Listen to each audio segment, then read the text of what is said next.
বন্ধুরা চামচে কখনো রাবার ব্যান্ড পরিয়ে দেখেছো যে এতে কাজের কি সুবিধে হতে পারে? এরকম ছোট ছোট টিপস যদি আমাদের জানা থাকে তাহলে প্রত্যেক দিনের সাংসারিক কাজগুলো কিন্তু অনেকটাই সহজ হয়ে যেতে পারে।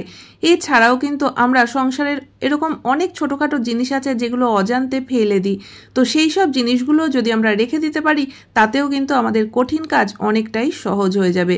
তো বন্ধুরা প্রতিদিনের মতো এই ধরনের বেশ কিছু সাংসারিক টিপস নিয়ে আজও হাজির হয়ে গেলাম। আশা করি প্রত্যেকটা টিপসই তোমাদের কাজে লাগবে। নমস্কার বন্ধুরা, মৌস প্যাশনে তোমাদের সকলকে স্বাগত জানাই। তো চলো দেখে নেওয়া যাক আজকের প্রথম টিপস। বন্ধুরা আমাদের প্রত্যেকের রান্নাঘরেই কিন্তু ছোট বড় নানান ধরনের কৌটো থাকে। কোনোটায় হয়তো আমরা মশলা রাখি বা কোনোটায় হয়তো নুন চিনি এই ধরনের নানা জিনিসই রেখে থাকি। প্রত্যেকদিন ব্যবহার করতে করতে অনেক সময় দেখা যায় যে এর ঢাকনাটা হয়তো ভেঙে গেছে বা কোনো সময় দেখবে যে ইঁদুর ঘরে থাকলে ইঁদুরে কেটে দেয়। তো শুধুমাত্র ঢাকনাটা নষ্ট হয়ে যাওয়ার কারণে কিন্তু এই কৌটোগুলো ভালো থাকা সত্ত্বেও আমরা ব্যবহার করতে পারি না। আর যদি তোমরা মনে করো যে এই কৌটোগুলোকে ব্যবহার করতে চাও, সেক্ষেত্রে কিন্তু একটা পদ্ধতিতে আমরা ব্যবহার করতে পারি। এতে যদি ঢাকনা নাও থাকে তাতেও কিন্তু আমরা এর মধ্যে জিনিস রাখতে পারবো। তো দেখো এখানে আমি নিয়ে নিয়েছি ফয়েল পেপার। তো এই ফয়েল পেপার থেকে একটু বড় করে একটা টুকরো কেটে নিলাম, আর এবার এটাকে আমি মাঝখান থেকে ভাঁজ করে নিচ্ছি।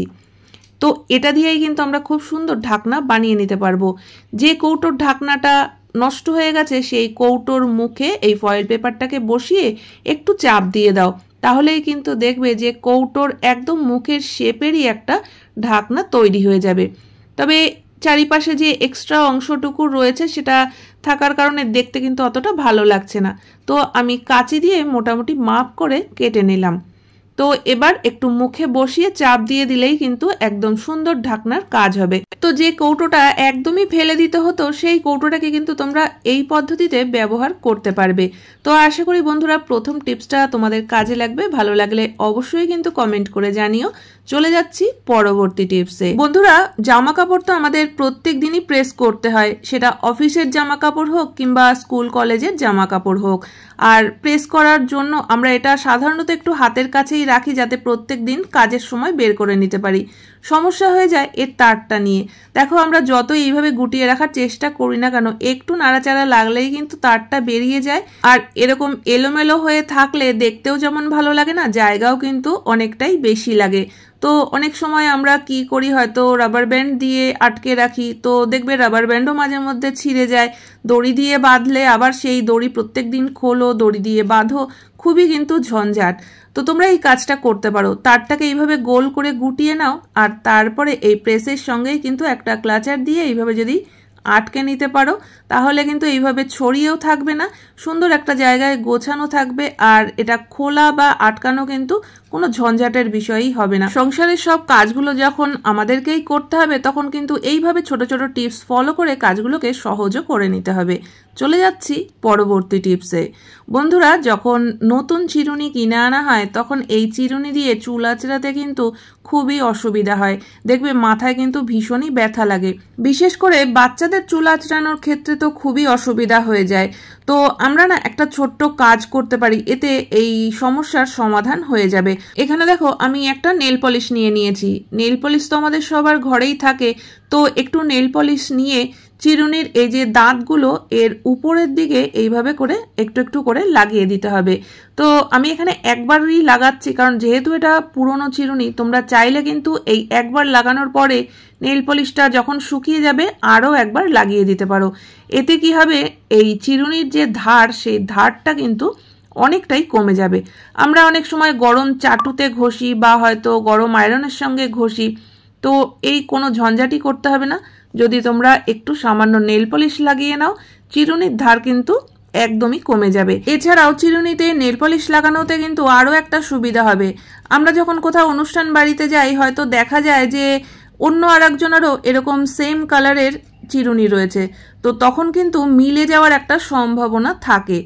তো সেক্ষেত্রে কিন্তু আমরা এই নেল পলিশ লাগানোর কারণে বুঝে ফেলতে পারবো যে আমার চিরুনি কোনটা।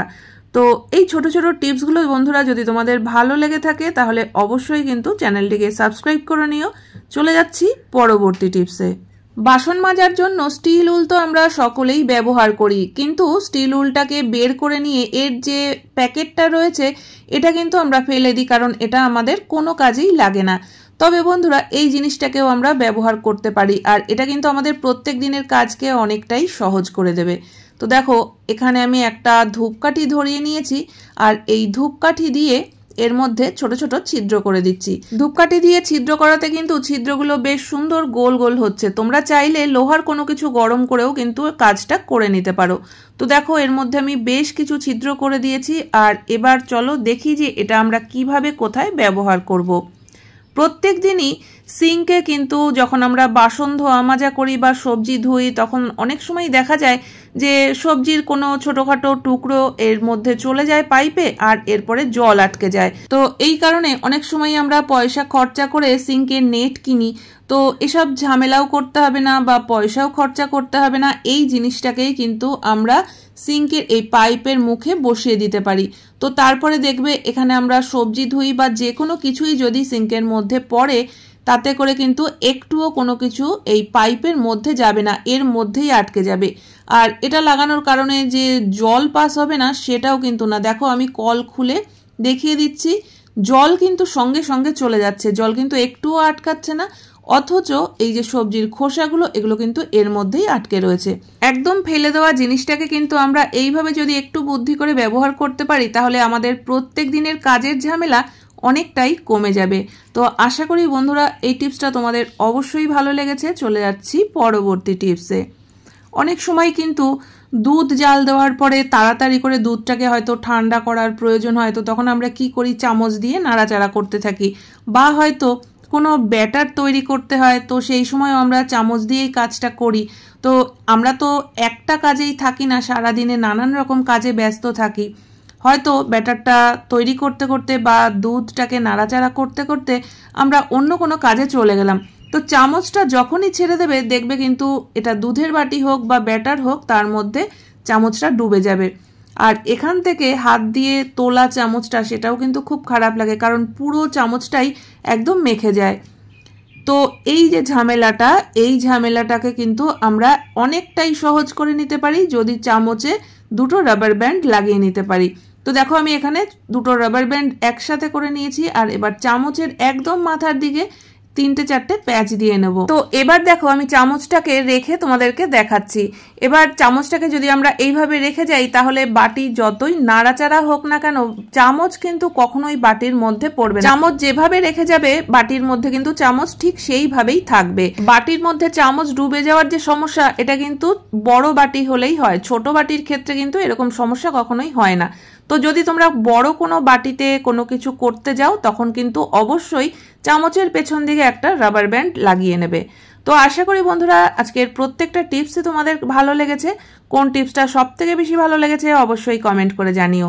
ভালো লাগলে চ্যানেলটিকে সাবস্ক্রাইব করে পাশে থাকা বেল আইকনটা অবশ্যই প্রেস করে দিও, যাতে নতুন ভিডিও আপলোড করলে নোটিফিকেশন সবার আগে তোমাদের কাছে পৌঁছে যায়। তাহলে আজকের মতো ভিডিও এখানেই শেষ করছি, দেখা হচ্ছে নতুন ভিডিওতে।